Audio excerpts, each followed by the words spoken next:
जब युद्ध से पहले दुर्योधन ने श्री कृष्ण को अकेले में बुलाकर एक ऐसा रहस्य बताया जिसे सुनकर स्वयं कृष्ण भी कुछ पल मौन हो गए।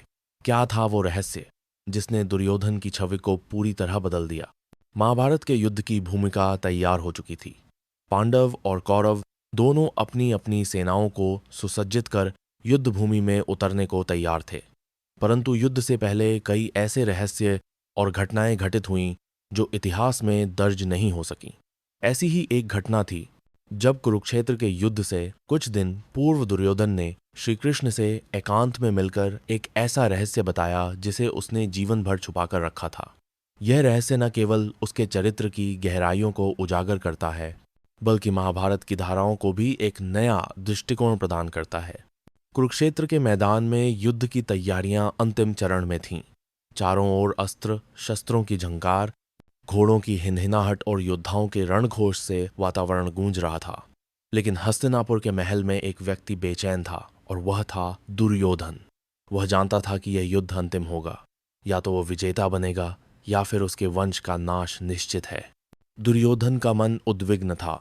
वह जानता था कि कृष्ण कोई साधारण मनुष्य नहीं, स्वयं नारायण के अवतार हैं। जब पांडवों की ओर से कृष्ण सारथी बनकर युद्ध भूमि में उतरेंगे तो कौरवों की हार लगभग निश्चित है। एक रात्रि दुर्योधन अपने कक्ष में गहन चिंता में लीन था। तभी उसने निश्चय किया कि वह कृष्ण से एकांत में मिलना चाहता है, एक बार, केवल एक बार, ताकि जो कुछ वर्षों से उसके हृदय में दबा था वह उसे बता सके। दूसरे दिन प्रातःकाल दुर्योधन ने श्री कृष्ण को संदेश भिजवाया। हे मधुसूदन, यदि संभव हो तो आज रात्रि को मुझसे एकांत में भेंट करें। मेरे हृदय में कुछ ऐसा है जिसे मैं केवल आपसे ही कह सकता हूँ। श्री कृष्ण ने संदेश स्वीकार कर लिया। उसी रात हस्तिनापुर के राजमहल के एक एकांत कक्ष में दोनों महामानव आमने सामने बैठे। चंद्रमा की हल्की रोशनी खिड़की से छनकर भीतर आ रही थी। वातावरण गंभीर और मौन था। श्री कृष्ण ने दुर्योधन की ओर देखकर कहा, क्या बात है दुर्योधन, आज का यह आमंत्रण मेरे लिए अप्रत्याशित है। क्या तुम कुछ विशेष कहना चाहते हो? दुर्योधन ने धीरे से सिर झुकाया। हाँ माधव, एक रहस्य है जो मैंने जीवन भर किसी को नहीं बताया। वह रहस्य मेरी इस अवस्था का कारण है, मेरी प्रवृत्तियों का स्रोत है। यदि आप चाहें तो सुने, नहीं तो मैं चुप ही रहूंगा। श्री कृष्ण ने मुस्कुराकर कहा, तुम्हारा हृदय खोलने का समय आ गया है दुर्योधन। जो बात भीतर चुभती है उसे व्यक्त करना ही आत्मा की मुक्ति है। कहो। दुर्योधन ने कहना आरंभ किया। माधव, आप मुझे अभिमानी, अधर्मी, लोभी और स्वार्थी समझते हैं और मैं इन बातों से इनकार भी नहीं करता। लेकिन क्या आपने कभी सोचा है कि मैं ऐसा क्यों बना? मेरा जन्म एक अंधे पिता और एक आंखों पर पट्टी बांधने वाली माता के घर हुआ। मेरे जन्म से पहले मेरी माता ने वर्षों तक तप किया ताकि उन्हें एक शक्तिशाली पुत्र की प्राप्ति हो। जब मेरा जन्म हुआ तब मेरे शरीर से एक विचित्र प्रकार की शक्ति निकल रही थी। आकाश में गरजते बादल और ब्रह्मांड में हलचल सी हो रही थी। आचार्य द्रोण और विदुर ने सलाह दी थी कि मुझे जन्म लेते ही त्याग दिया जाए, परंतु माता पिता ने इनकार कर दिया। मुझे यह कभी नहीं बताया गया कि लोग मेरे जन्म को अपशगुन मानते थे, पर मैं सब कुछ समझता था। जब भी सभा में जाता सबकी निगाहें मुझसे हटकर युधिष्ठिर, भीम और अर्जुन पर टिक जाती। मुझे लगता जैसे मैं अनवांटेड हूँ। मेरे मामा शकुनी ने मेरे जीवन को एक दिशा दी। उन्होंने मुझे सिखाया कि यदि तुम्हारा अधिकार छीन लिया जाए तो उसे युद्ध से प्राप्त करो। उन्होंने मुझे यह भी बताया कि पांडवों ने बचपन से मुझे हीन समझा, मेरा मजाक उड़ाया, विशेषकर भीम। मुझे आज भी याद है वह दिन जब भीम ने मुझे गदा युद्ध में हराकर मेरा अपमान किया था। वह अपमान मेरे सीने में शूल की भांति चुभता रहा।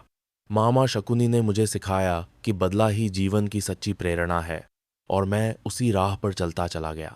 श्री कृष्ण चुपचाप सुनते रहे। उनके मुख पर कोई भाव नहीं था, केवल गंभीरता थी। द्रौपदी का चीरहरण मेरी सबसे बड़ी भूल थी। मैं इसे भूल नहीं, अपराध मानता हूँ। परंतु क्या आपने कभी यह सोचा कि उस सभा में द्रौपदी ने भी मेरा उपहास उड़ाया था? मुझे अंधे का पुत्र कहा और मेरे गिरने पर हंसी उड़ाई। एक क्षत्रिय के लिए अपमान से बढ़कर कोई वेदना नहीं होती। मेरा अहंकार घायल हुआ और वह घाव फिर कभी नहीं भरा। मैं प्रतिशोध की ज्वाला में जलने लगा। मुझे लगा कि यदि मैं पांडवों को हराऊं तो मैं स्वयं को साबित कर सकूंगा अपने माता पिता को, गुरुजनों को, इस समस्त आर्यावर्त को।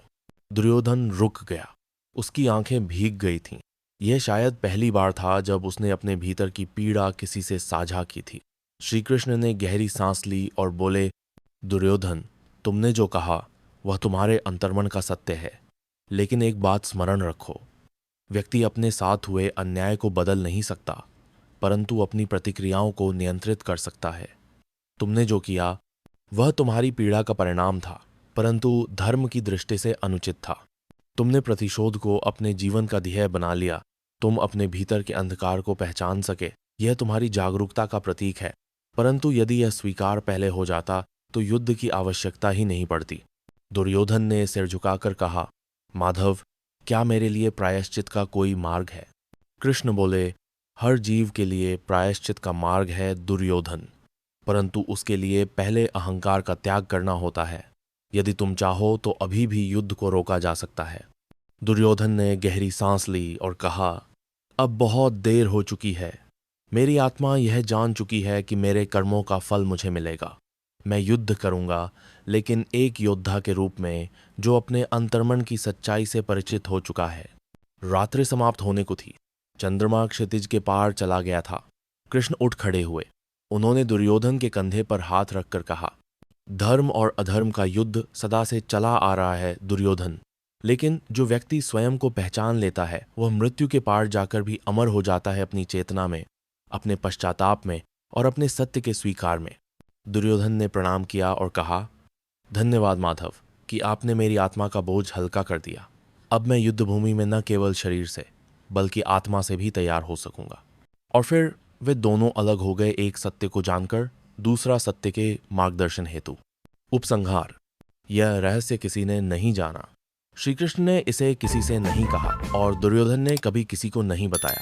लेकिन जब युद्ध में दुर्योधन गिरा और मृत्यु ने उसके द्वार पर दस्तक दी तो उसके चेहरे पर एक शांति थी। शायद यह उसी रहस्य के स्वीकार की शांति थी। शायद यह उस आत्मा की तृप्ति थी जो जीवन भर अंतर्मन के अंधकार से जूझती रही। यह कहानी केवल दुर्योधन की नहीं, बल्कि हर उस व्यक्ति की है जो समाज से उपेक्षित होकर क्रोध और प्रतिशोध के मार्ग पर चलता है, परंतु भीतर कहीं एक कोमल हृदय भी छिपा होता है।